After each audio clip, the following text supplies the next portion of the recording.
ಆಕಾಶವಾಣಿ ವಾರ್ತೆಗಳು ಓದುತ್ತಿರುವವರು ವಿಮಲಾಕ್ಷಿ ನಾರಾಯಣಮೂರ್ತಿ. ಮುಖ್ಯಾಂಶಗಳು. ಹರಿಯಾಣದ ಜಿಂದ್ನಲ್ಲಿ ದೇಶದ ಮೊಟ್ಟಮೊದಲ ಹೈಡ್ರೋಜನ್ ರೈಲು ಲೋಕಾರ್ಪಣೆಗೊಳಿಸಿದ ಪ್ರಧಾನಿ ನರೇಂದ್ರ ಮೋದಿ. ಇದೇ 20ರಿಂದ ಸಂಸತ್ತಿನ ಮುಂಗಾರು ಅಧಿವೇಶನ, 19ರಂದು ಸರ್ವಪಕ್ಷ ಸಭೆ ಕರೆದ ಕೇಂದ್ರ ಸರ್ಕಾರ. ಹಾರ್ಮುಜ್ ಜಲಸಂಧಿ ಮಾರ್ಗದಲ್ಲಿ ಭಾರತೀಯ ನಾವಿಕರ ನಿಯೋಜನೆಗೆ ತಾತ್ಕಾಲಿಕ ತಡೆ, ಸಾಗರ ಆಡಳಿತ ಮಹಾನಿರ್ದೇಶನಾಲಯ ಸೂಚನೆ. ಪಿಚ್ ಬ್ಲಾಕ್ 2026 ಸಮರಾಭ್ಯಾಸ, ಆಸ್ಟ್ರೇಲಿಯಾ ತಲುಪಿದ ಭಾರತದ ರಫೇಲ್ ಯುದ್ಧ ವಿಮಾನಗಳು.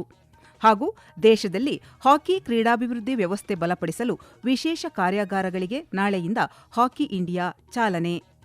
ವಾರ್ತೆಗಳ ವಿವರ. ಪ್ರಧಾನಮಂತ್ರಿ ನರೇಂದ್ರ ಮೋದಿ ಇಂದು ಹರಿಯಾಣದ ಜಿಂದ್ ರೈಲು ನಿಲ್ದಾಣದಲ್ಲಿ ದೇಶದ ಮೊಟ್ಟಮೊದಲ ಹೈಡ್ರೋಜನ್ ಚಾಲಿತ ರೈಲಿಗೆ ಹಸಿರು ನಿಶಾನೆ ತೋರಿದರು. ಈ ರೈಲು ಜಿಂದ್ ಮತ್ತು ಸೋನಿಪತ್ ನಡುವೆ ಸಂಚರಿಸಲಿದೆ. ರೈಲ್ವೆ ವಲಯದಲ್ಲಿ ಹಸಿರು ಮತ್ತು ಸುಸ್ಥಿರ ಸಾರಿಗೆ ವ್ಯವಸ್ಥೆಯನ್ನು ಅಳವಡಿಸಿಕೊಳ್ಳುವ ನಿಟ್ಟಿನಲ್ಲಿ ಈ ಹೈಡ್ರೋಜನ್ ರೈಲಿನ ಉದ್ಘಾಟನೆ ಅತ್ಯಂತ ಮಹತ್ವದ ಹೆಜ್ಜೆಯಾಗಿದೆ. ಭಾರತದಲ್ಲೇ ವಿನ್ಯಾಸಗೊಳಿಸಿ ದೇಶೀಯ ತಂತ್ರಜ್ಞಾನದೊಂದಿಗೆ ನಿರ್ಮಿಸಲಾದ ಈ ರೈಲಿನಿಂದಾಗಿ ಜರ್ಮನಿ, ಜಪಾನ್, ಚೀನಾ ಮತ್ತು ಅಮೆರಿಕದಂತಹ ಅತ್ಯಾಧುನಿಕ ತಂತ್ರಜ್ಞಾನ ಹೊಂದಿರುವ ಕೆಲವೇ ದೇಶಗಳ ಸಾಲಿಗೆ ಭಾರತವು ಸೇರ್ಪಡೆಯಾಗಿದೆ. ವಿಶ್ವದ ಇತರೆ ದೇಶಗಳಲ್ಲಿ ಸಾಮಾನ್ಯವಾಗಿ 2ರಿಂದ 3 ಬೋಗಿಗಳ ಹೈಡ್ರೋಜನ್ ರೈಲುಗಳು ಸಂಚರಿಸುತ್ತಿದ್ದರೆ, ಭಾರತವು ಜಾಗತಿಕ ಮಟ್ಟದಲ್ಲೇ ಅತಿ ಹೆಚ್ಚು ಅಂದರೆ 10 ಬೋಗಿಗಳ ರೈಲನ್ನು ಅಭಿವೃದ್ಧಿಪಡಿಸಿದೆ. ಇದು ಏಕಕಾಲದಲ್ಲಿ ಸುಮಾರು 2600 ಪ್ರಯಾಣಿಕರನ್ನು ಹೊತ್ತೊಯ್ಯುವ ಸಾಮರ್ಥ್ಯ ಹೊಂದಿದ್ದು, 3200 ಹಾರ್ಸ್ ಪವರ್ ಸಾಮರ್ಥ್ಯದ ಅತ್ಯಂತ ಶಕ್ತಿಶಾಲಿ ಇಂಜಿನ್ ಹೊಂದಿದೆ. ಹೈಡ್ರೋಜನ್ ಇಂಧನ ಕೋಶಗಳ ಮೂಲಕ ಚಲಿಸುವ ಈ ರೈಲು ಶೂನ್ಯ ಕಾರ್ಬನ್ ಹೊರಸೂಸುವಿಕೆಯನ್ನು ಹೊಂದಿದ್ದು, ಕೇವಲ ನೀರಾವಿಯನ್ನು ಉಪ ಉತ್ಪನ್ನವಾಗಿ ಹೊರಹಾಕುತ್ತದೆ. ಅಲ್ಲದೆ ಇದಕ್ಕೆ ನಿರಂತರ ವಿದ್ಯುತ್ ತಂತಿಗಳ ಅಗತ್ಯವಿರುವುದಿಲ್ಲ. ಜಿಂದ್ನಲ್ಲಿ ರೈಲಿನ ಸುರಕ್ಷಿತ ಕಾರ್ಯಾಚರಣೆಗಾಗಿ ಪ್ರತ್ಯೇಕ ಹೈಡ್ರೋಜನ್ ಉತ್ಪಾದನಾ ಘಟಕವನ್ನು ಸ್ಥಾಪಿಸಲಾಗಿದೆ.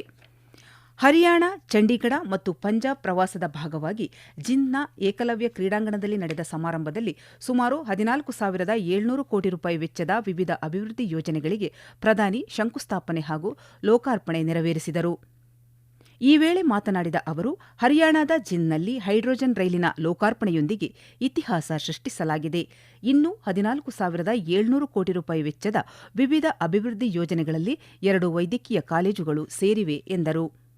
ಹರಿಯಾಣ ಪ್ರವಾಸದ ಬಳಿಕ ಪ್ರಧಾನಿ ಚಂಡೀಗಢಕ್ಕೆ ಭೇಟಿ ನೀಡಿ 4,700 ಕೋಟಿ ರೂಪಾಯಿಗೂ ಅಧಿಕ ವೆಚ್ಚದ ಯೋಜನೆಗಳಿಗೆ ಹಾಗೂ ನಂತರ ಪಂಜಾಬ್ನ ಜಲಂಧರ್ನಲ್ಲಿ 5,470 ಕೋಟಿ ರೂಪಾಯಿಗೂ ಅಧಿಕ ಮೌಲ್ಯದ ವಿವಿಧ ಅಭಿವೃದ್ಧಿ ಯೋಜನೆಗಳಿಗೆ ಶಂಕುಸ್ಥಾಪನೆ ಮತ್ತು ಉದ್ಘಾಟನೆ ನೆರವೇರಿಸಲಿದ್ದಾರೆ.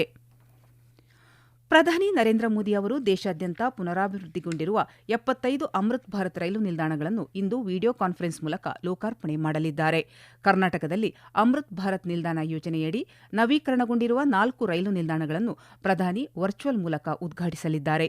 ಬಾದಾಮಿ, ಕೊಪ್ಪಳ, ಅಳ್ನಾವರ, ಬಂಟ್ವಾಳ ನಿಲ್ದಾಣಗಳು ಲೋಕಾರ್ಪಣೆಗೊಳ್ಳಲಿದ್ದು, ಈ ಕಾರ್ಯಕ್ರಮಗಳಲ್ಲಿ ರಾಜ್ಯಪಾಲ ತಾವರ್ಚಂದ್ ಗೆಹ್ಲೋಟ್, ಕೇಂದ್ರ ಸಚಿವ ಪ್ರಹ್ಲಾದ್ ಜೋಶಿ, ಕೇಂದ್ರ ರೈಲ್ವೆ ರಾಜ್ಯ ಖಾತೆ ಸಚಿವ ವಿ ಸೋಮಣ್ಣ, ಸಂಸದರು ಹಾಗೂ ಅಧಿಕಾರಿಗಳು ಭಾಗವಹಿಸಲಿದ್ದಾರೆ. ದಕ್ಷಿಣ ರೈಲ್ವೆಯ ತಿರುವನಂತಪುರಂ ವಿಭಾಗದ ಚಾಲಕ್ಕುಡಿ, ಅಂಗಮಾಲಿ ಹಾಗೂ ಪಾಲಕ್ಕಾಡ್ ವಿಭಾಗದ ತಿರೂರ್, ತಲಶ್ಶೇರಿ, ಪರಪ್ಪನಂಗಾಡಿ ಮತ್ತು ನೀಲಾಂಬೂರ್ ರೋಡ್ ರೈಲು ನಿಲ್ದಾಣಗಳು ಈ ಯೋಜನೆಯಡಿ ಆಧುನೀಕರಣಗೊಂಡಿವೆ. ಸುಧಾರಿತ ಪ್ಲಾಟ್ಫಾರ್ಮ್ಗಳು, ಹವಾನಿಯಂತ್ರಿತ ಕಾಯುವ ಕೊಠಡಿಗಳು ಸೇರಿದಂತೆ ಅತ್ಯಾಧುನಿಕ ಸೌಲಭ್ಯಗಳನ್ನು ಇಲ್ಲಿ ಕಲ್ಪಿಸಲಾಗಿದೆ.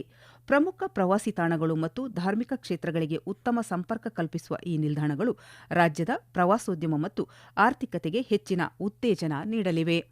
ಮುಂಬರುವ ಸಂಸತ್ತಿನ ಮುಂಗಾರು ಅಧಿವೇಶನದ ಹಿನ್ನೆಲೆಯಲ್ಲಿ ಕೇಂದ್ರ ಸರ್ಕಾರವು ಇದೇ 19ರಂದು ಸಂಸತ್ತಿನ ಉಭಯ ಸದನಗಳ ವಿವಿಧ ರಾಜಕೀಯ ಪಕ್ಷಗಳ ಮುಖಂಡರ ಸಭೆಯನ್ನು ಕರೆದಿದೆ.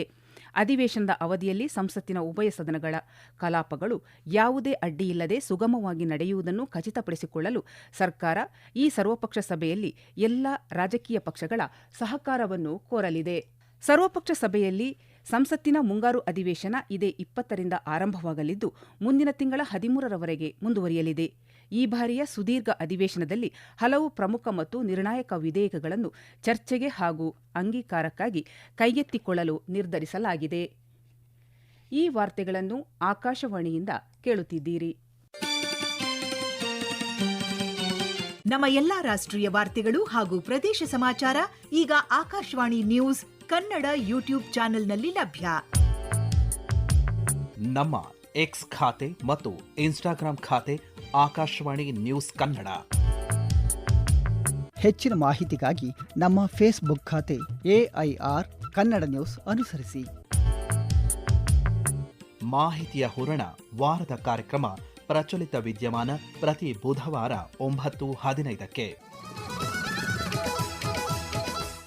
ಹಾರ್ಮುಜ್ ಜಲಸಂಧಿ ಮಾರ್ಗದಲ್ಲಿ ಸಂಚರಿಸುವ ಹಡಗುಗಳಲ್ಲಿ ಭಾರತೀಯ ನಾವಿಕರನ್ನು ಮುಂದಿನ ಆದೇಶದವರೆಗೆ ನಿಯೋಜಿಸದಂತೆ ಹಡಗು ಮಾಲೀಕರು ಹಾಗೂ ನಿರ್ವಹಣಾ ಸಂಸ್ಥೆಗಳು ಹಾಗೂ ನೇಮಕಾತಿ ಮತ್ತು ನಿಯೋಜನಾ ಸೇವಾ ಪರವಾನಗಿ ಹೊಂದಿರುವ ಸಂಸ್ಥೆಗಳಿಗೆ ಸಾಗರ ಆಡಳಿತ ಮಹಾನಿರ್ದೇಶನಾಲಯ DGMA ನಿರ್ದೇಶನ ನೀಡಿದೆ.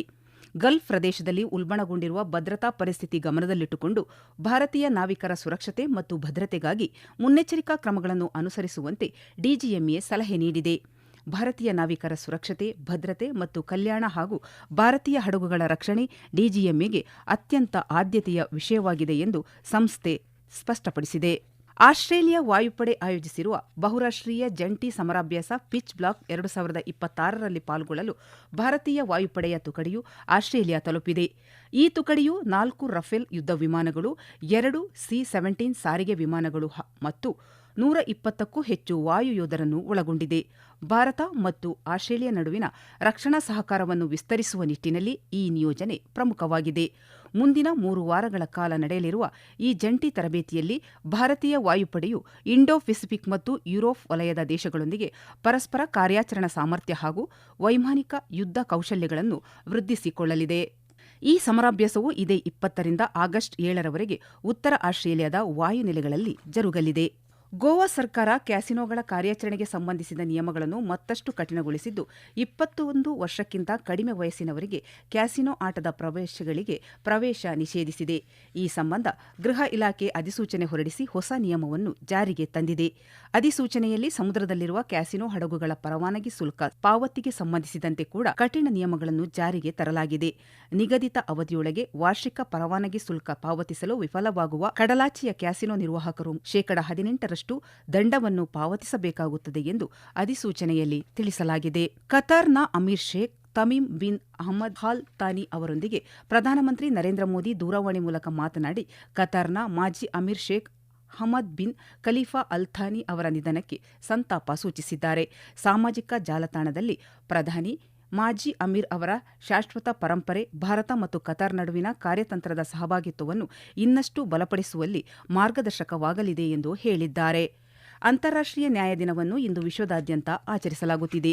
ನ್ಯಾಯವನ್ನು ಬೆಂಬಲಿಸುವುದು, ಅಪರಾಧ ಸಂತ್ರಸ್ತರ ಹಕ್ಕುಗಳನ್ನು ಉತ್ತೇಜಿಸುವುದು ಹಾಗೂ ವಿಶ್ವದ ಶಾಂತಿ, ಭದ್ರತೆ ಮತ್ತು ಜನರ ಕಲ್ಯಾಣಕ್ಕೆ ಧಕ್ಕೆ ತರುವ ಅಪರಾಧಗಳನ್ನು ತಡೆಗಟ್ಟುವ ಉದ್ದೇಶದಿಂದ ಈ ದಿನವನ್ನು ಆಚರಿಸಲಾಗುತ್ತದೆ. ದೇಶದಲ್ಲಿ ಹಾಕಿ ಕ್ರೀಡೆಯ ಅಭಿವೃದ್ಧಿ ವ್ಯವಸ್ಥೆಯನ್ನು ಮತ್ತಷ್ಟು ಬಲಪಡಿಸುವ ಉದ್ದೇಶದಿಂದ ಹಾಕಿ ಇಂಡಿಯಾ ನಾಳೆಯಿಂದ ದೇಶವ್ಯಾಪಿ ತರಬೇತಿ ಮತ್ತು ಕ್ರೀಡಾ ರೆಫ್ರಿಗಳ ಶಿಕ್ಷಣ ಪಥ ಕಾರ್ಯಾಗಾರಗಳನ್ನು ಆರಂಭಿಸಲಿದೆ. ಅಂತಾರಾಷ್ಟ್ರೀಯ ಮಟ್ಟದಲ್ಲಿ ಮಾನ್ಯತೆ ಪಡೆದ ಕಲಿಕಾ ಅವಕಾಶಗಳನ್ನು ಒದಗಿಸುವ ಉದ್ದೇಶದಿಂದ ರೂಪಿಸಲಾದ ಈ ಕಾರ್ಯಾಗಾರಗಳಲ್ಲಿ ಆಧುನಿಕ ತರಬೇತಿ ವಿಧಾನಗಳು, ತಾಂತ್ರಿಕ ಜ್ಞಾನ ಹಾಗೂ ತೀರ್ಪುಗಾರಿಕೆಯ ನೂತನ ಮಾನದಂಡಗಳ ಕುರಿತು ಭಾಗವಹಿಸುವವರಿಗೆ ತರಬೇತಿ ನೀಡಲಾಗುತ್ತದೆ. ಈ ಉಪಕ್ರಮ ತರಬೇತಿ ಮತ್ತು ತಾಂತ್ರಿಕ ಅಧಿಕಾರಿಗಳ ಜ್ಞಾನ ಹಾಗೂ ಕೌಶಲ್ಯವನ್ನು ವೃದ್ಧಿಸುವುದರ ಜೊತೆಗೆ ದೇಶಾದ್ಯಂತ ವ್ಯವಸ್ಥಿತ ಹಾಕಿ ಶಿಕ್ಷಣವನ್ನು ಉತ್ತೇಜಿಸುವ ಗುರಿ ಹೊಂದಿದೆ. ಕಾರ್ಯಕ್ರಮದಡಿ ಕೋಚ್ಗಳು ಮತ್ತು ತಾಂತ್ರಿಕ ಅಧಿಕಾರಿಗಳಿಗಾಗಿ ಪ್ರತ್ಯೇಕ ಕಾರ್ಯಾಗಾರಗಳನ್ನು ಆಯೋಜಿಸಲಾಗಿದೆ. ಕೊನೆಯಲ್ಲಿ ಮತ್ತೊಮ್ಮೆ ಮುಖ್ಯಾಂಶಗಳು. ಹರಿಯಾಣದ ಜಿಂದ್ನಲ್ಲಿ ದೇಶದ ಮೊಟ್ಟಮೊದಲ ಹೈಡ್ರೋಜನ್ ರೈಲು ಲೋಕಾರ್ಪಣೆಗೊಳಿಸಿದ ಪ್ರಧಾನಿ ನರೇಂದ್ರ ಮೋದಿ. ಇದೇ 20ರಿಂದ ಸಂಸತ್ತಿನ ಮುಂಗಾರು ಅಧಿವೇಶನ, 19ರಂದು ಸರ್ವಪಕ್ಷ ಸಭೆ ಕರೆದ ಕೇಂದ್ರ ಸರ್ಕಾರ. ಹಾರ್ಮುಜ್ ಜಲಸಂಧಿ ಮಾರ್ಗದಲ್ಲಿ ಭಾರತೀಯ ನಾವಿಕರ ನಿಯೋಜನೆಗೆ ತಾತ್ಕಾಲಿಕ ತಡೆ, ಸಾಗರ ಆಡಳಿತ ಮಹಾನಿರ್ದೇಶನಾಲಯ ಸೂಚನೆ. ಪಿಚ್ ಬ್ಲಾಕ್ 2026 ಸಮರಾಭ್ಯಾಸ, ಆಸ್ಟ್ರೇಲಿಯಾ ತಲುಪಿದ ಭಾರತದ ರಫೇಲ್ ಯುದ್ಧ ವಿಮಾನಗಳು. ದೇಶದಲ್ಲಿ ಹಾಕಿ ಕ್ರೀಡಾಭಿವೃದ್ಧಿ ವ್ಯವಸ್ಥೆ ಬಲಪಡಿಸಲು ವಿಶೇಷ ಕಾರ್ಯಾಗಾರಗಳಿಗೆ ನಾಳೆಯಿಂದ ಹಾಕಿ ಇಂಡಿಯಾ ಚಾಲನೆ. ಇಲ್ಲಿಗೆ ವಾರ್ತಾ ಪ್ರಸಾರ ಮುಕ್ತಾಯವಾಯಿತು. ನಮ್ಮ ಮುಂದಿನ ವಾರ್ತಾ ಪ್ರಸಾರ 2:30ಕ್ಕೆ.